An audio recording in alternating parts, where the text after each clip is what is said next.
Kapitan sa Barangay Bulacau, Talisay City, Cebu, gikasuhan sa NBI tungod sa wa pagtabang sa drug raid. Drug dealer gingong kabanay niini. Sila Kapuyan sa report. Kapitan sa Barangay Bulacau, Dakbayan sa Talisay, gikustudiya sa National Bureau of Investigation tungod sa wa pagtabang niini sa inventory sa drug raid sa iyang lugar. Si Barangay Captain Raul Cabanyero, kinsa Presidente sab sa Association of Barangay Councils, gikasuhan sa paglapas sa Presidential Decree 1829, Article 233 o ang Refusal of Assistance. Gikasuhan sab siya og illegal gambling, human nasakpang nagduwa og madyong 100 meters gikan sa Barangay Hall. Si NBI Central Visayas Director Dominador si Mafranca niingon nga si Cabanyero ni dumili sa pag-apil sa inventory sa kapin 200 ka mga sachet sa shabu gikan sa mga drug den sa Barangay Bulacau.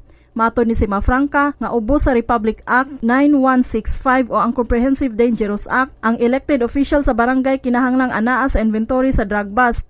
Dugang ni si Mafranca nga nakadawat silang mga taho nga daw dili makigkooperar si Cabanyero tungod kay paryente niini ang mga drug dealers.